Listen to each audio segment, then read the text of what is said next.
This episode of Says Who is brought to you by you through your support of our Patreon at patreon.com/SaysWho. That's our Patreon, where pretty much every Sunday you get this all over again. You get me and Maureen doing a little thing we call the Town Watch. That's if you give at the $5 or $10 a month level. That 10, what does that get you? It gets you a sticker in the mail every month as well, because you become a member of the Says Who sticker clubs, drawn and created especially just for you club members. It's the best club, best stickers. Anyway, patreon.com/SaysWho. Y'all, I've written a lot of stuff. You know about it. I've told you. But I have this new book coming out in September, which is a really fun solve it yourself murder mystery that I created, that was illustrated by my friend Jay Cooper. I think it's legitimately fun. And it is, if you pre-order it, let me just tell you something. If you pre-order this book from any independent bookstore, it's going to run you about $20. Yeah. Some of them have free shipping. Some of them you have to pay for shipping. I apologize for this $20, etc. What? Listen, I'm getting there. Okay. But for that money, you're giving us a ton of support, and you're supporting those stores, especially if you order from the mysterious bookshop in New York City, where we are doing our pre-orders, where we will sign the absolute hell out of those books. Like I said, Jay and I are taking up there. We will go up there most likely with a bottle of bourbon. Yeah. He and I, couple glasses, make a couple mint juleps or some old fashions, and sit there together, play some music, and make weird art in your book for you. So we're giving you some value for money. We'll get weird with it. We'll personalize it. We'll make it strange. But yeah, it's. I think it also will make a nice gift for anybody that you know that really likes mysteries. Like truly, I think it's like, if you're like, I have someone that likes mysteries and they watch like BBC all the time and they like, you'd be like, have this and shut up. That's the slogan for this book. Have this and shut up, and just shut your goddamn mouth. Yeah. Take this book and shut your fucking face. That Maureen just. Well, I'm feeling it all right now, Dan. If that isn't selling a book, I don't know what is. If you would like to order any of other Maureen's other books, where you can shove it in your face or shove it up your ass or whatever you want to do with them, you can always go to kickbezosintheballs.org, our own little bookshop on the internet. And if you're buying things on the internet, you can always go to merch.sayswhopodcast.com, where we have a bunch of Says Who merchandise. And you could go to shop.dansinker.com, where I sell some merchandise too. The internet, it's for buying things. And for spreading information, making friends. I don't want to hear any more of this bullshit about blue sky dying, because we got that.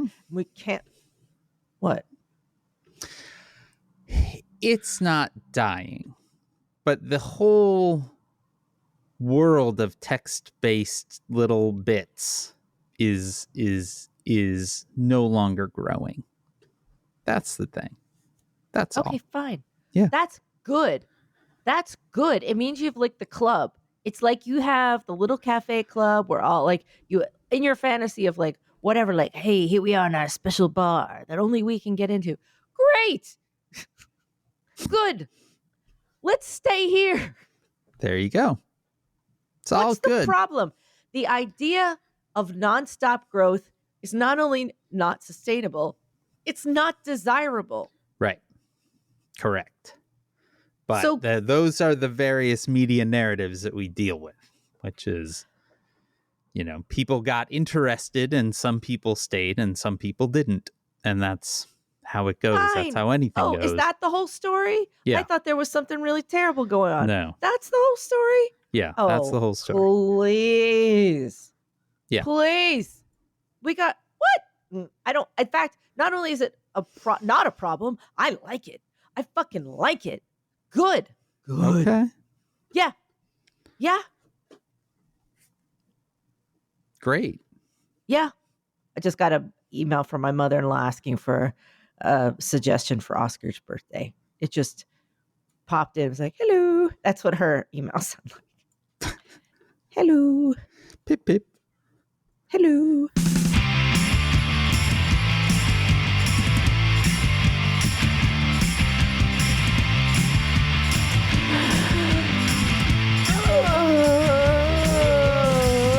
Welcome to SaysWhovia.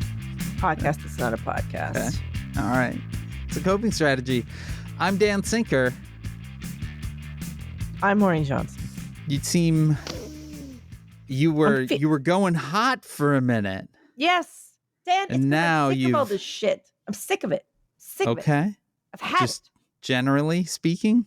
Dan, it's a weird thing to be writing a book, and then every time you look up, there's like a headline that's like, AI will destroy all creative things. Bye. Yeah. And then you're like, oh, real takes the wind out of your sails. I'll tell you what. Yeah, I understand that. That's an understandable thing. So Maureen sent me a text approximately an hour ago that said, hey, what time are we going to record today? And I went, what? Wait, it's Tuesday. Thought it was Monday. I thought it was Monday. He sure did. What is going on? But it's Tuesday. We've had a bit of a chaotic start to our day today over here at the old Dan house. Yeah, you have a little, We've just got every single person in this house has like major things today, and getting out the door was for everyone was a chore. And literally the last person to kind of head out was heading out as when that text arrived from you. And I was just like, what is like the first 2 hours of my day was absolute madness. I'll even go so far as to say I got the text. I was like, all right, I got to put some notes together. I sat down on the couch. I crossed my leg. I'm not going to say who or what, but I crossed my leg and I looked at my pants and I went, oh, right. There's dried vomit on my pants. That's the kind of day it's been, Maureen, so far. And it's only 10 in the morning. And I'll point out, I'm still wearing the pants. I feel like the pants are such a big, like, my dad's going through a thing. He does this all the time where his big new thing is, he's like, when I die, I don't want you to give away any of my stuff. Oh, yeah, perfect. That's sensible.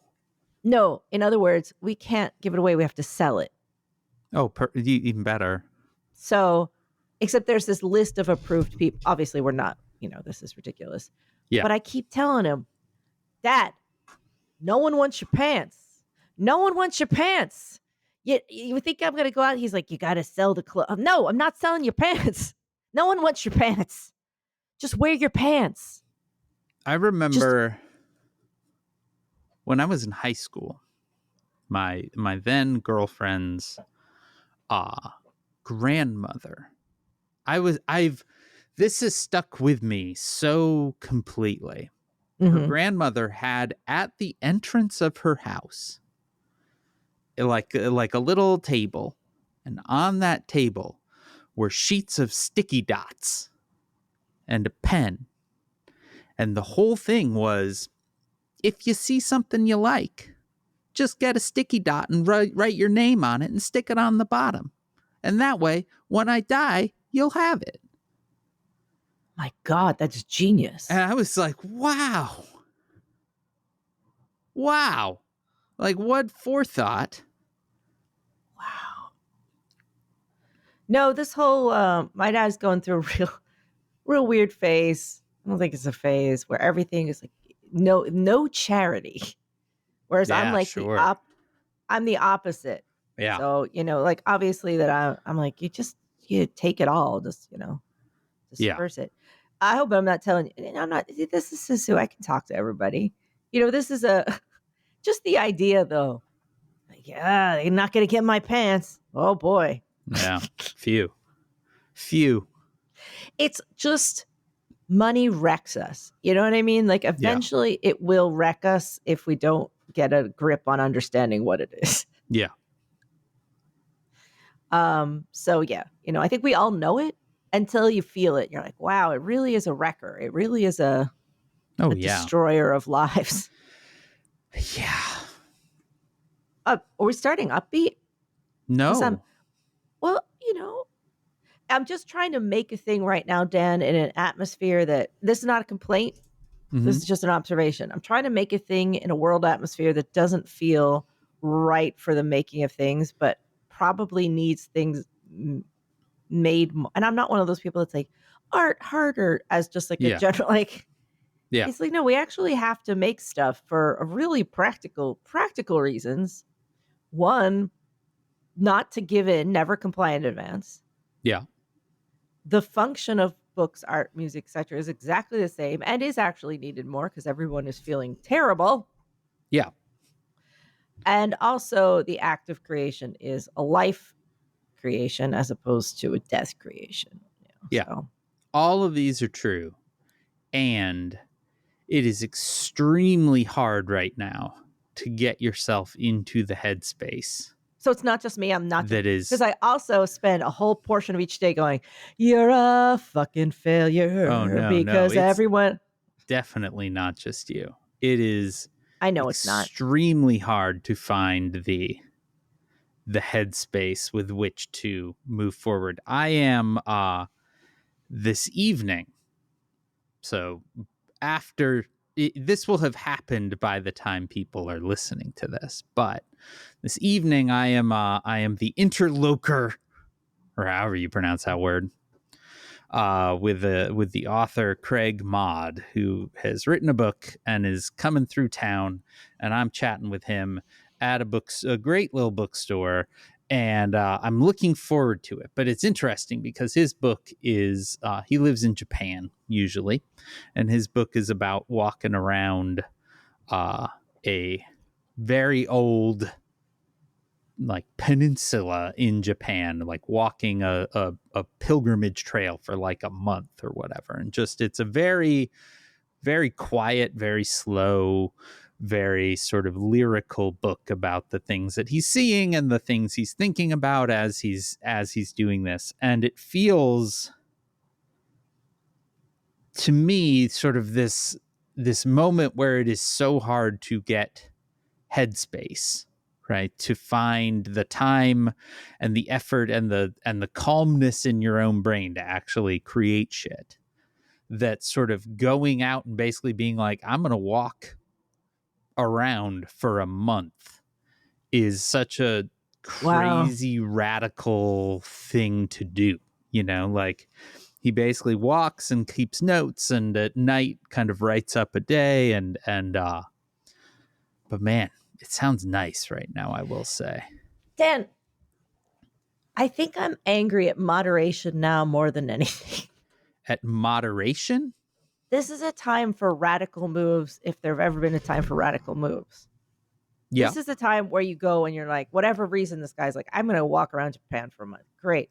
Yeah. This is a time to go full throttle. Yeah. If you have it in your capacity, or to move in the direction that is the most full. Yeah.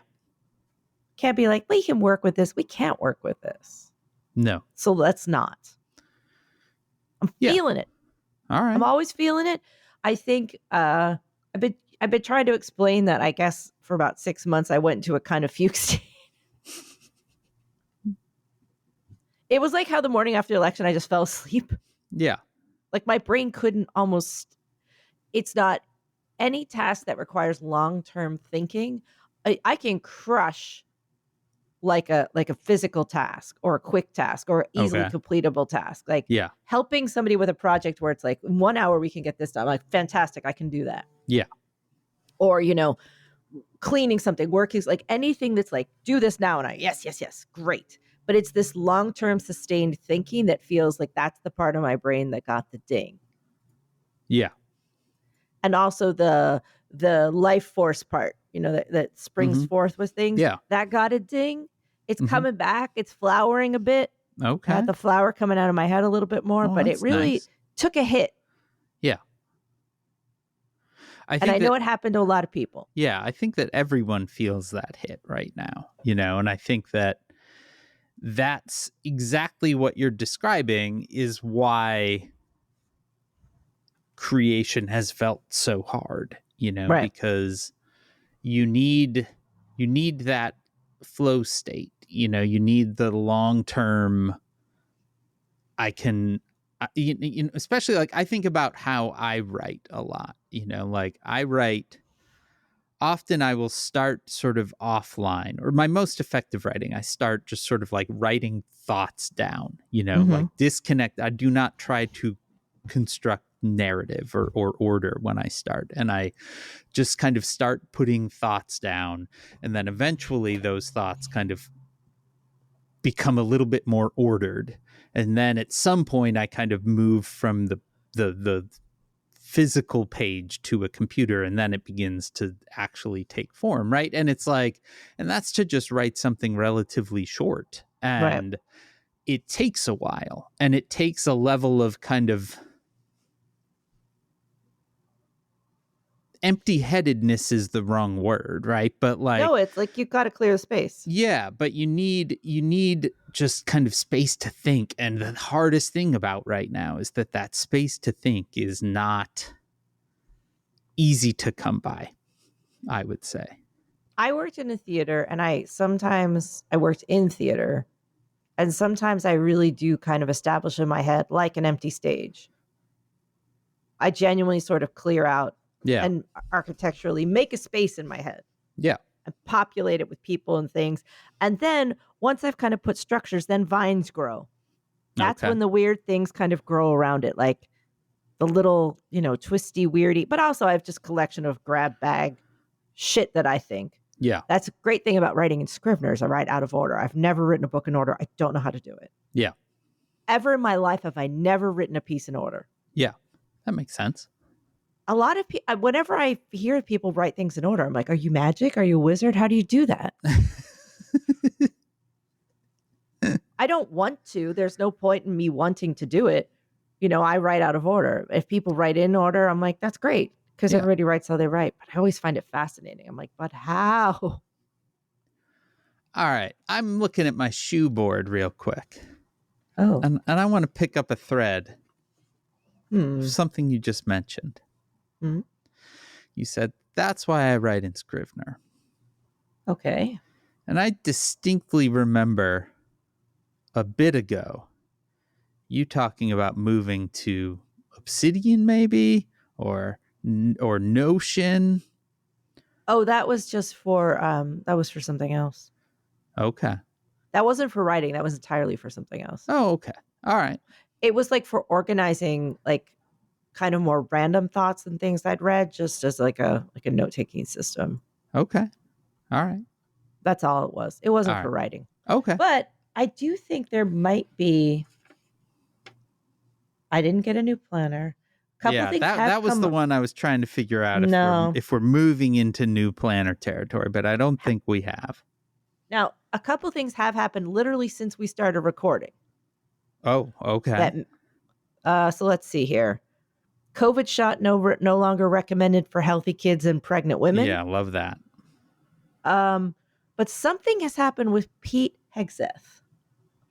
And really? there is some sort of breaking news. Really? That is White House stunned as inquiry brings up illegal wiretap claims.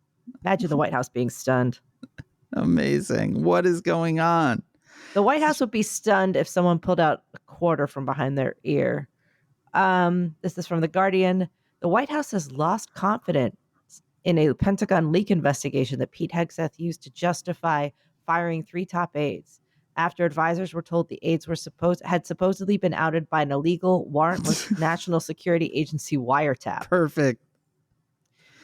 The extraordinary explanation alarmed the advisors, who also raised it with people close to J.D. Vance, because such a wiretap would almost certainly be unconstitutional. and an even bigger scandal than a number of leaks. Wow. They're doing great. So, but the advisors found the claim to be untrue and complained that they were being fed dubious information by Hegseth's personal lawyer, Tim Parlator, who had been tasked with overseeing the investigation. So, let's see here.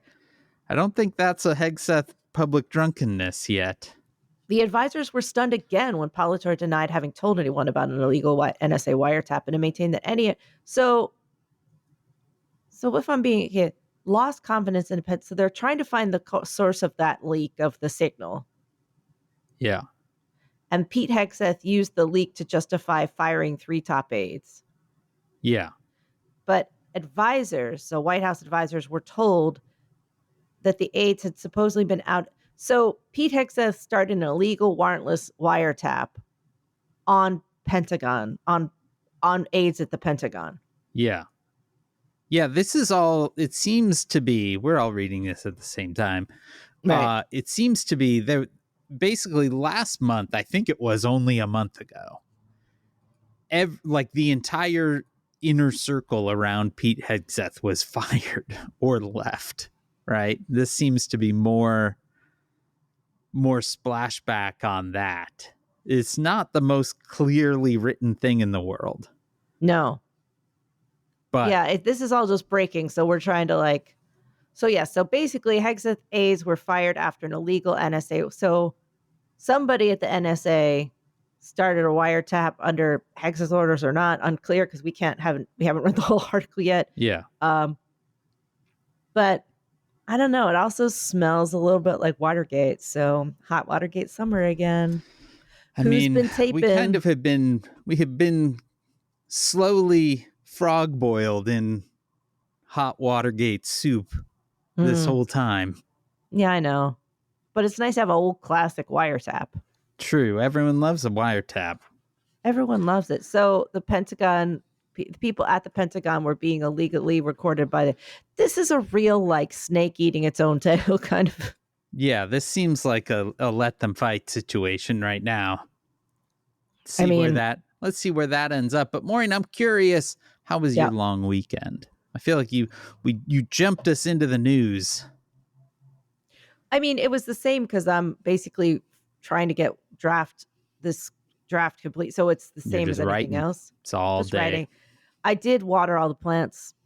Oh, that's good. I did some pruning, repotting, and I sprayed one with something called neem oil because it has a powdery mold on it. There you go. Fun. It's just a little, you have to spray it. They guess one of the big palms had this stuff. I was like, how can I fix my plant? Okay. So you sprayed it with neem oil. Neem, Neem. Neem oil. This is fine branded neem oil. Yes. Sets it on fire and a little dog sits in the pot. Perfect. Dan, time is starting to, lose meaning again. That's good. However, it is turning into summer, so it's like, summer now. Yeah. Everyone was out in their, bathing suit tops, sunning. Wow. And, we descended back into sort of either early spring or late fall. It's a little hard to know. It's suddenly cool and crisp every day.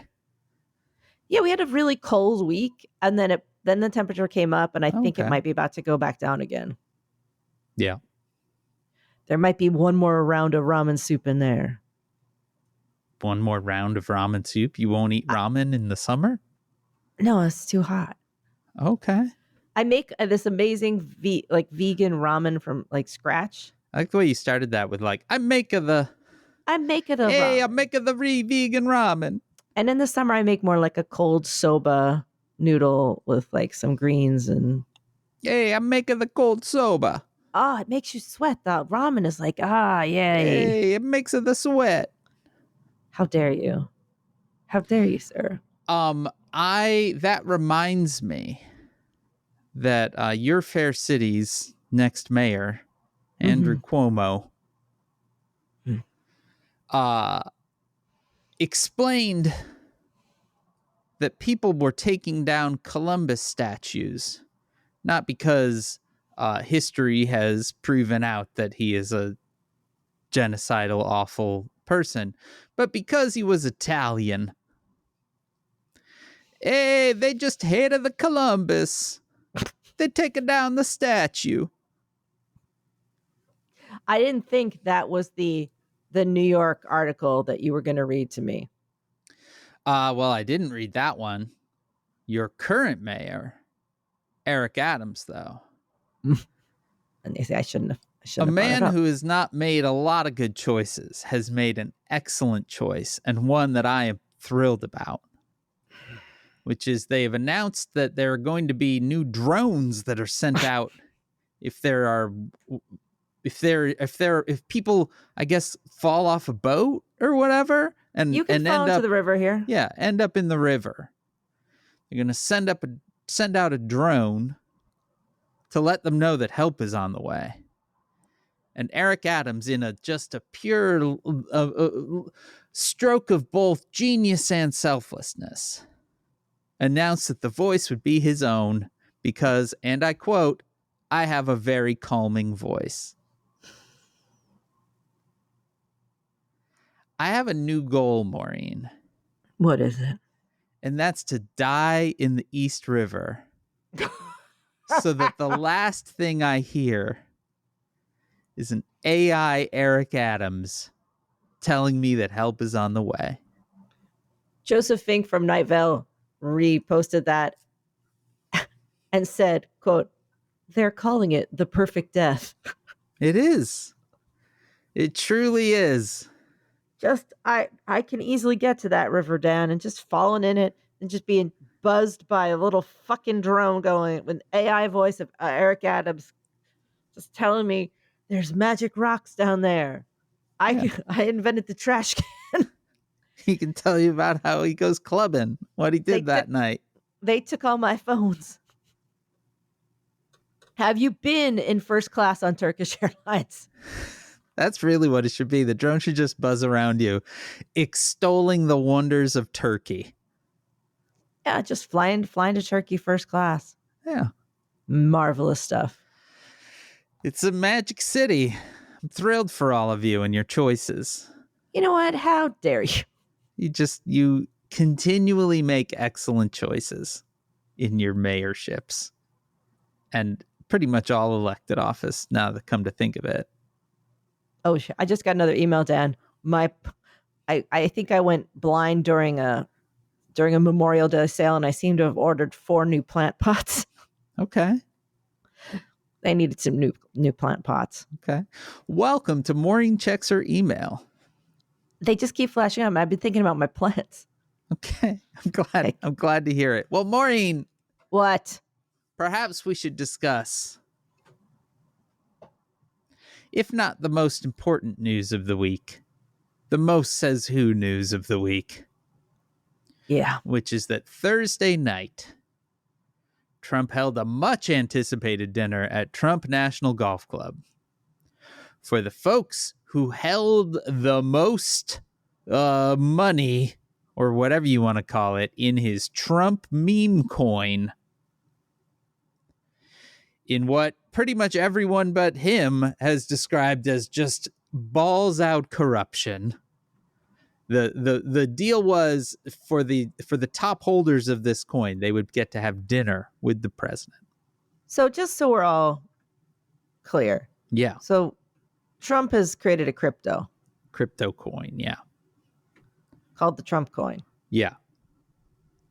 So people are just buying this crypto. Right. Announced right before he took office. Right. And then at which point it jumped way up. The biggest thing that people have pointed out throughout, which is this is essentially an unregulated, untraceable way of giving the president of the United States money. Yeah. That anyone can do it, including international folks and everything else. So a bunch of people bought this coin at the beginning of his presidency, but it has kind of gone down in value over the course of the last few months. But crypto's so good. And then they announced this great idea where you could have dinner with the president of the United States if you owned a certain amount of these coins. At the end of the day, over 200 people who each held a minimum of $1 million worth of this coin were in attendance. Now, I believe there was a deal where a small number, the top 10 holders or something like that, got to have a little bit more time with the president. But the general idea was that you were going to be sitting down in his golf club having dinner with the president of the United States. Well, Maureen Johnson. Turns out people were a little bit upset because dinner started, he wasn't there. Eventually, he landed in a helicopter, gave a 15-minute speech, turned around, got back on his helicopter, and flew off. By every measure of people that have attended and have leaked or have released their own shit, he was there for under 25 minutes total. But Maureen, most importantly, to this podcast, this was in fact a dinner, and they were served it. Oh, how they were served it. I have in the notes a photograph of the meal. I would love if you could just take a minute to walk us through that. All right. So what I'm looking at. Okay, it's a Trump branded plate, white plate with his logo, says Washington, D.C. at the top. And we have 3 basic scoops at the top of the plate. So imagine a standard sized dinner plate. The entire contents of the plate, if you had like all the food, fits in just less than half this plate. And it's all bunched at the top. The whole bottom of the plate is empty. Has a distinct look that the plate was held sort of slightly sideways and everything slid off to one side. Looks like when you're delivered a pizza and then you open it up and all the toppings have slomped over to one side. The food knew its picture was being taken and the photographer went, everyone jump at the same time. And it's like jumps to the top of the plate. That's what it looks like. So there's 3 kind of scoops. One thing, even before we get to the scoops, right? I want to discuss this branding on the plate for a moment, because it says Trump, Washington, D.C. So this is one of those plates where you kind of have I don't know what the official plate term for this, but I'm going to call it the sort of the action part, the action circle where your food goes, right? And then you've got sort of a rim, but a flat rim that goes out, and of about 1 inch. And on that flat rim, it's not huge. It's not one of those like real fancy plates where the like action section is small and then there's this big long elaborate rim. It's about an inch in size, and they have printed on it Trump, Washington, D.C. And the Trump is very, very large, and there's some sort of elaborate crest as the U. And there's a line below it. And then in small type, Washington, D.C. But it doesn't quite fit. It doesn't fit. It kind of goes, the words, the Washington, D.C. disappears because it doesn't actually fit in the space provided. Like this is like probably stamped on or something, right? It's not well made, or silk screened on or something, but the curve into the action section of the plate is such that the bottom words of Washington, D.C. did not actually get printed on the plate. Like, it is just that level of absolute lack of attention to detail that these folks really excel at. Absolutely. And that crest, that little made up crest, I assume that somewhere in Latin written there, something like "suck it pores," or I don't know, but it's I'm zooming in now. It's a very busy crest. So I am as zoomed in as I can get, and unfortunately the photograph, which was taken on somebody's phone, does not do the crest a lot of justice. Seems to be a hand holding something up. It almost looks like a paintbrush, but that seems weird up at the top. There's various maybe lion-y or chicken-y shaped things on the outside. There's definitely... So one of the problems with this crest is it is not designed to be reproduced at such a small size. No, it just looks like a clump of stuff. And so it's just sort of garbage. It's a garbage crest. Now I want to know what it's supposed to look like. Instead of a U, there's just like scribbles. That's really what it looks like. But we need to get to the food, Dan. Oh, I found an actual, because the Trump store sells it as a blanket. Beautiful. So there is, oh God, this website. Oh no, what are you doing? What happened? Stop it. It's just opened like 7 different things. It costs $200 for the Trump crest blanket. Curl up in luxury with this high quality knitted cotton throw. Beautiful. The elevated Trump color palette is the perfect complement to any home decor. And the beautifully woven Trump shield logo looks stately no matter how you style it across your furniture. The elevated Trump color palette is cream and gold and navy blue. Okay, but I now have it. So the thing that looks like a hand holding a paintbrush at the very top, I think is holding an arrow. And then there's like the headpiece of a suit of arms with big flowery bits. There are no lions. Those what I thought were lions along the side are just very elaborate sort of paisleys. Oh, there are, I guess, sort of lions in the crest itself, which, yeah, there are 3 lions in the crest itself, but not the English 3 lions. And then the thing that you thought was maybe Latin in the scroll at the bottom just says Trump. What this looks like, Dan, I'm looking at pictures of the event itself. So we see this shitty, thing, the shitty. If you look at pictures of the event, it looks like a wedding, but worse. It's in a hotel. It's food in it's dinner at the round tables of a hotel conference room. Yeah. That's all it is. Yep. So now we got to get to the plate. Yeah. So now we've talked about the crest. Let's get to the plate of food itself. Let's remember for a second that you had to have paid at least $1 million for this meal. Right.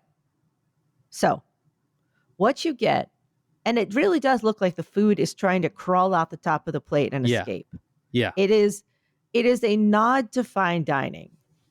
So this is okay. Imagine someone trying to do fine dining style, but the food on offer is the shittiest hotel food possible. Yeah. You get 1 piece of meat. Yeah. Some sort of steak. It's small. I would say 3-4 inches. Oh, no, smaller than that. 3 inches? I would guess maybe 3 inches. Maybe. It is a deep, deep brown black, like charred as it is a hockey puck. Yeah, it looks like a piece of chocolate cake. It does. It looks like a piece of chocolate cake. I believe it is supposed to be a filet mignon. It's on a little kind of like vomit pool of a au jus, but it looks too thick for an au jus. It looks just like a kind of sickly jelly. It's like a jelly. It doesn't look good. No. Next to it, intriguingly, at the top of the plate, at the 12 o'clock position, is a perfect round ice cream style scoop of mashed potato. Yeah. It is an absolute round ball. Yeah. It is exactly the size of an ice cream scoop. Yeah.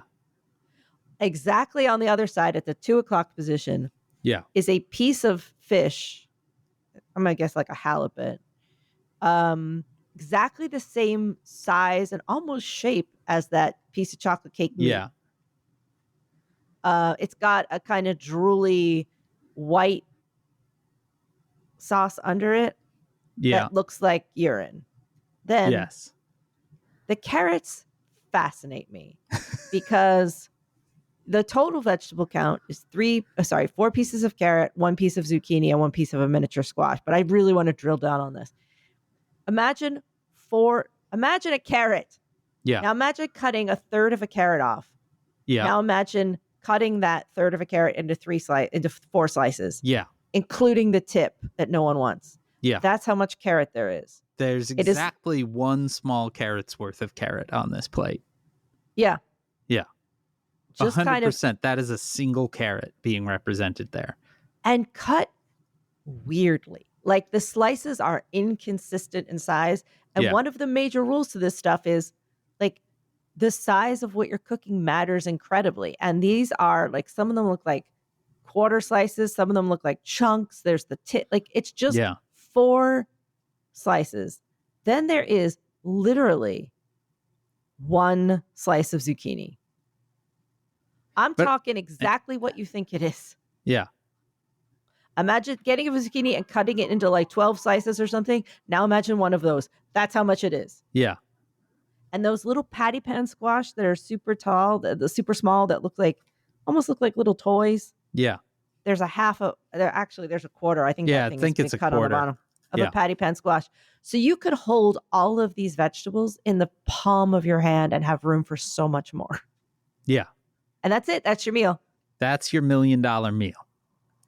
It is, according to Wired, a pan-seared halibut with a citrus reduction. That's what the slightly urine-y looking thing makes sense. is. A filet mignon with a demi-glaze. Mm-hmm. That is I can totally tell you exactly how sticky and weird that glaze is just by looking at it, right? Like I don't eat meat, but I'm telling you, it's going to take you 5 minutes to get that piece. I was going to say, you don't eat meat. I do eat meat. Nobody's eating that meat. That meat is absolutely 100% inedible. That is cooked so beyond where it needs to be. It is a piece of charcoal at this point. Yeah. And they don't even mention the mashed potatoes or the vegetables. It's beyond mentioning. It doesn't even look like bad wedding food. It looks like bad hospital food. Yeah, I think it's somewhere between the space of hospital and hotel. Like it lives in that space between. And it's, I have a feeling that very competent cooks work here. Sure. And they've been told to do this. Yeah. And they fucking hate it.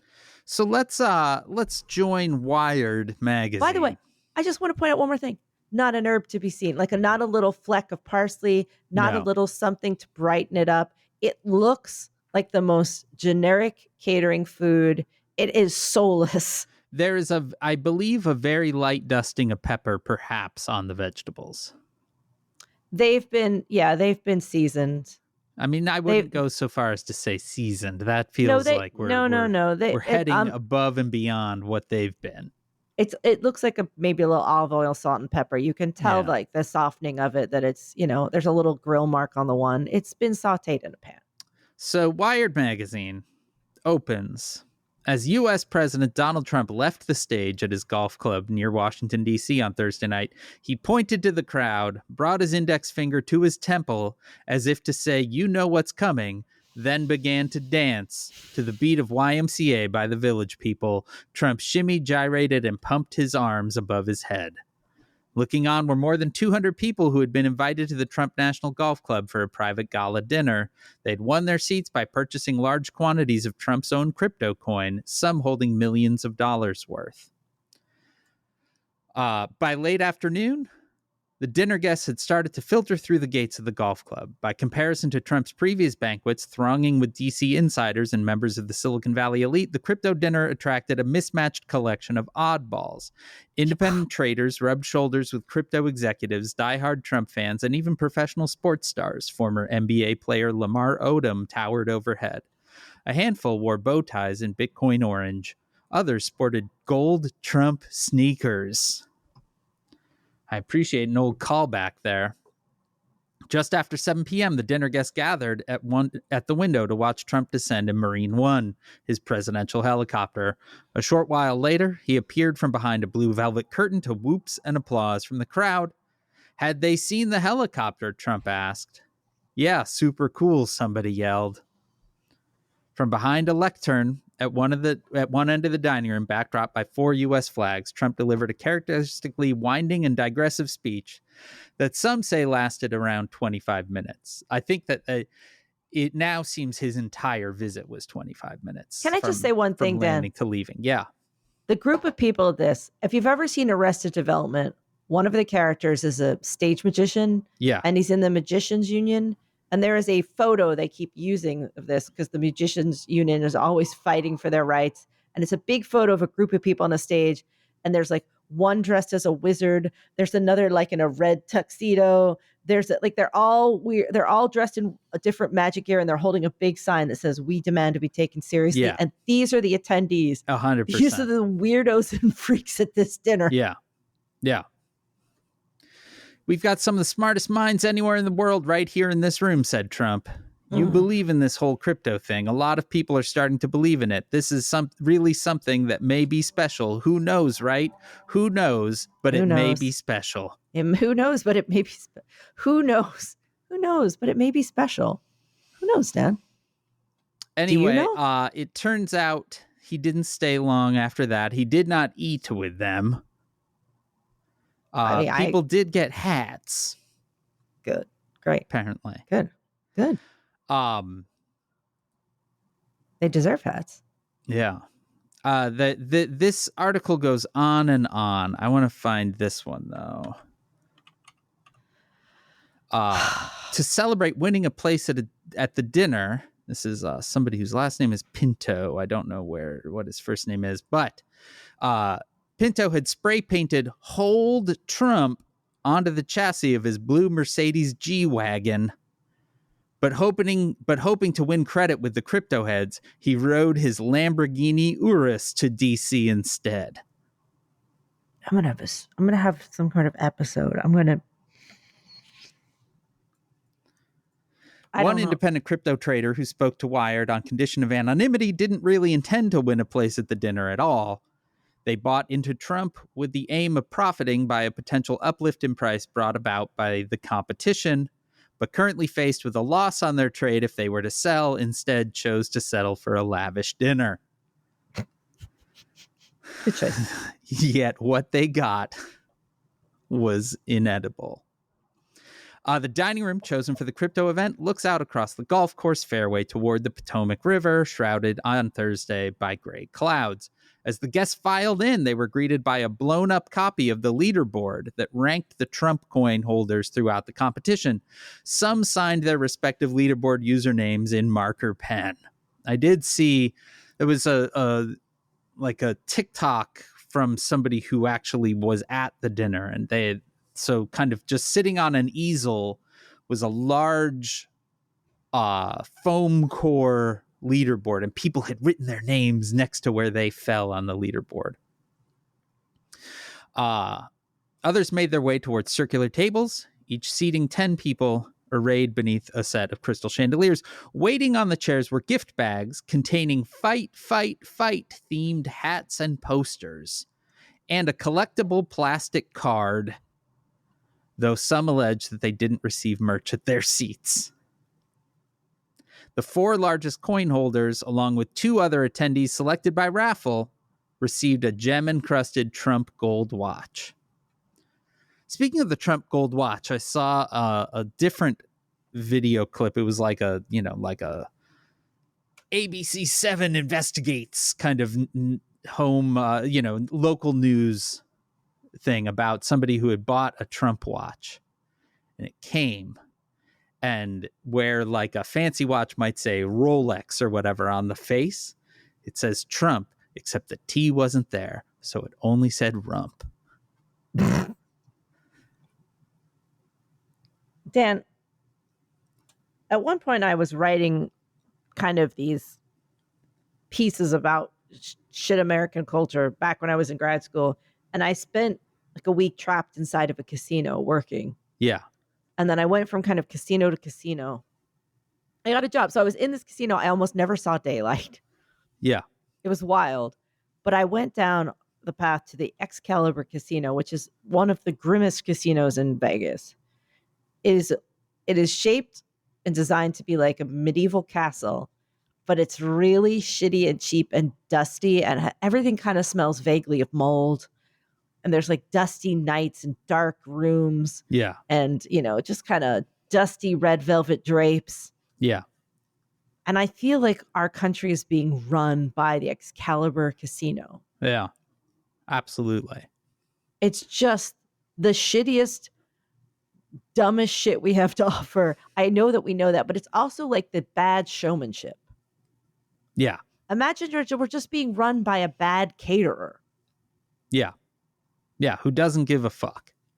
Yeah. It's just we're being run by just a bad caterer. That's basically his job. He's caterer. He has the guy that spray painted his Mercedes has this quote later in the story. Quote, "It was the worst food I've ever had at a Trump golf course." There's no point in taking that apart. There's no point. Who added after that he left hungry, "The only good thing was bread and butter." Another attendee described the meal as, quote, "okay, but not top class." No, you can do a lot of really good food for not a ton of money, and for $1 million, you can really make quite a dinner. Yeah, you know what I mean. They could have had a really something dinner. Definitely. And they got catering food. But Dan, I need to know more about.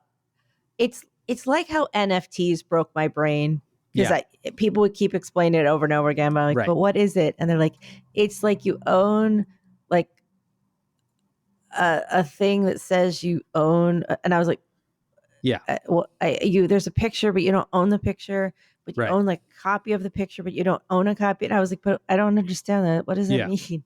Yeah. And kind of like how Trump has just made a currency. Right. So basically, the same people that brought you NFTs realized that all people really wanted was the ability to gamble crypto.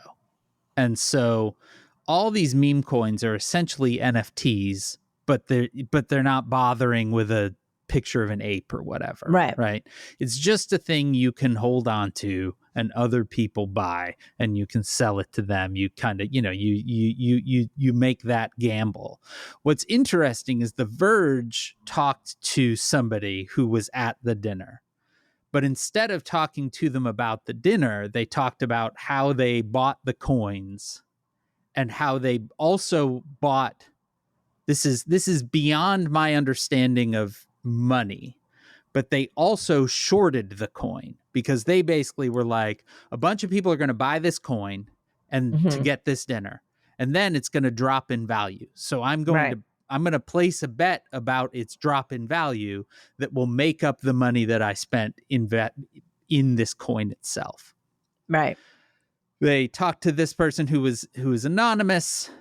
They're somehow deliberately pump and dumping this coin, and everyone knows Trump price will fall inevitably as more supply comes online in the future and gets dumped on retail, he said. The majority of people I spoke with, particularly the crypto traders, this is at the dinner, particularly the crypto traders and folks who are very close to the crypto ecosystem, are like, yeah, I dumped this. I already sold the coin.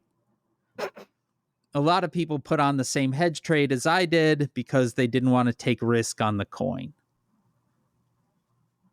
So they asked him, did he make money on this? He said, no, I was basically flat. I originally wanted to make some money, but I think the shorting I did, it was okay. He did get the dinner out of it, though. They have a whole interview with this dude. Just stand that whole room full. Where's a good outbreak of Legionnaire's disease when you need it? Right? Like, just why? I mean, I think if you cook a steak for as long as that one was cooked, you're pretty much safe on the various bugs. I believe it's airborne, Dan. That's how Legionnaires started. It was like in the vents. Okay. Do you know what Legionnaire's disease is? No. I thought you meant listeria. No, Legionnaire's disease there was this big outbreak in Philadelphia. And the reason it's called Legionnaire's disease is because it was at a hotel conference room that there was a Legionnaire's convention. And all of these people got this illness that was actually caused by something like in the air conditioning vents. Oh, okay. My father got it during this outbreak. It came it was near where he somehow it got passed along to him, like where he worked. And it was it's really nasty. It's a very bad thing to catch. But you catch it, that's how they caught it. They were in a hotel, having a hotel dinner in a conference room. Man, if only. If I'm just only. saying. That said, Trump wasn't there long enough to catch shit. You know what I mean? Like, those vents are gnarly. Think of how pissed he was that he had to show up at all. Oh, furious. McDonald's on the helicopter. The thing that's interesting to me is, as far as I know, like, this event was not even up to the snuff of Dojo rolling in. Right? Like, there seems to be there was not a Dojo, there was not an Eric, both of whom are like, have refashioned themselves as, major crypto bros at this point. You couldn't get a Baron to roll in on this. This was so beneath all these folks, despite having grifted millions of dollars out of these people. How many times has a helicopter been used to get McDonald's? A lot. What do you think Dojo's actual day looks like? What's a day in the life of Dojo? What's the get ready with me with Dojo, or the day in the life? It's just a lot of lines. It's just a lot of lines. I look at a picture of my dad and wish he loved me. Then I go and do CrossFit. Then I do another line. And I call my dad, but he doesn't pick up. Then I go into work. By that, I mean the other room where my girlfriend is, my wife, whatever she is. Anyway, then I watch a bunch of TV, like Ice Road Truckers and stuff that rules. And then I do like another line. And then I do more CrossFit. My dad still doesn't call me back. Anyway, time to go to the club with a K. And my girlfriend, my wife, or whatever she is, we like go out and do like some really amazing dancing and shit. And then I take the helicopter and we go to McDonald's to get it for my dad because he's still not calling back. But I figure if I get it for him, then he'll love me. But he doesn't. So I leave I leave it with the Secret Service. And then I go home, cry a bunch. And then I take some stuff to go to sleep. It doesn't work because I've taken so much Coke. Call Eric. And then he's, I pick it up, but I don't know. No one knows where Eric is. He's in the wall somewhere. Anyway, fucking rules. Something like that. I think so. I just, Oh, you're looking down. I'm looking at my other screen. Oh, sorry, sir. Well, you're talking about Trump Jr. and his girlfriend or his wife. Uh-huh. I've just discovered that he is seemingly openly now dating a different person, though. Oh. Yeah. There's socialite, Palm Beach socialite Bettina Anderson is now linked with Don Jr. According to The Cut, since she was first seen hanging out with Dojo last year, Bettina Anderson has appeared mostly as a quiet piece of arm candy for her MAGA boyfriend. But after our colleagues at Intelligencer published a scathing profile of Junior last week, the Palm Beach native is getting loud in defense of her man. I don't need to read this, do I? Her man. I don't want to know. By the way, while we've been talking, U.S. orders halt to all student visa interviews. All? All. Jesus fucking Christ. What? Yep. Trump team pauses new student visa interviews as it weighs expanding social media vetting. So yeah, the administration is ordering U.S. embassies and consular sections to pause scheduling new interviews. Effective immediately. In preparation for effective immediately. They all been stopped. These fucking people. Yeah. Well, it's just, this is why you're having trouble getting something done. This is why I have vomit on my pants. No one wants your pants, Dan. No one wants your pants. Once we're done, I think I'll wash my pants, but... Wash your pants, Dan. Wash your pants. There was no time. Dan, there's always time to wash your pants. Is made possible by you through your support of our Patreon at patreon.com/SaysWho. That's our Patreon, where you can get this all over again on a Sunday, doing a little thing we call the Town Watch. If you give it the $5 level, give another $5 and you get a sticker in the mail every month because you become a member of the Says Who Sticker Club. It's a good club. Not kidding. It's a good club. patreon.com/SaysWho. Our theme music was performed by Ted Leo. Our logo was designed by Darth. You can contact us at SaysWhopodcast.com on Blue Sky, or at SaysWho at omfg.town on Mastodon. You can email it, hey, that is HEY at SaysWhopodcast.com. You can join the discussion on Facebook at /group/SaysWhovians. Our Facebook group is moderated by Janice Dillard. You can also join the fan-run Discord server at tinyurl.com/SaysWhoDiscord. Spread the word, subscribe, leave stars and reviews on Apple Podcasts, Spotify, or wherever it is that you listen.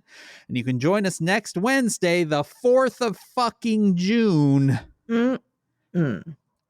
I don't like that. That's Oscar's birthday. Ah, happy birthday, Oscar. Yeah.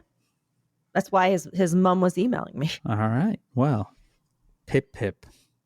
You can join us Hello. then for our next episode. From my basement in Chicago, I am Dan Sinker. And from somewhere in the East River, where a drone with Eric Adams' voice is buzzing along, cheering me on, telling me that I do not die in vain.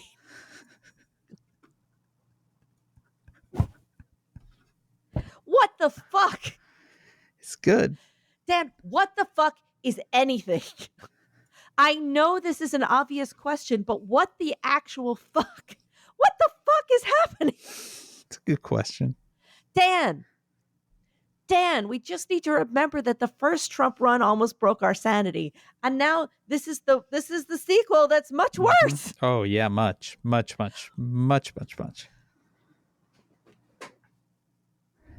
This whole time we've been talking, I've had this really delicious seltzer that's lemon lime. Okay. And I have a cup of coffee here. And you know how people, like, there's this whole thing about putting a little tonic water in your coffee that people love? Have you ever tried that? It's bitter as fuck. Yeah, I'm not drinking that. I'm still tempted to put these two. Why are you doing that? Now you're going to have cold coffee. Bubbly. My coffee's already cold. Actually, this is delicious. Okay. It works. It's got oat milk in it. And Yeah. Dan, that's not bad at all. Because that's not bitter. That's not bad at all. What was the flavor of the water? Lemon lime. Lime. God, no. Maureen Johnson. No, it's not bad. Have some decency. No, stop it. You could make, with a little tweaking, you could make a summer drink out of that. Yeah. A little tweaking, you can make a summer drink out of that. Yeah, maybe that tweak is remove the coffee. Dan, I'm still thinking about my little love project, which is just making like vegetarian food in my kitchen, and then like put up little videos for like the 20 people that would love to see them. Yeah. That maybe that's my little. What's Maureen do? She's in there making one of her little videos again. You've reminded me. Yeah. That the makers of Coffee Mate, non-dairy creamer, now make flavored Coffee Mate designed to be put in sodas. So like, here's Coffee Mate Dirty Soda Coconut Lime Creamer, mix with Dr. Pepper. My mother used to carry a small coffee setup and a whole thing of that creamer powder with her whenever she traveled. Yeah. She was going into like Istanbul or something, and they stopped her and they're like, what the fuck is this big container of white powder? And they stopped her for a while to look at her Coffee Mate until they finally were able to convince that this woman was traveling with like a bag of Coffee Mate. Sure. I'm just saying. My mother is an innocent flower. My father wants to sell his pants. Together, they solve crime. This has been SaysWho. This has been SaysWho. No one wants your pants. No one wants your pants.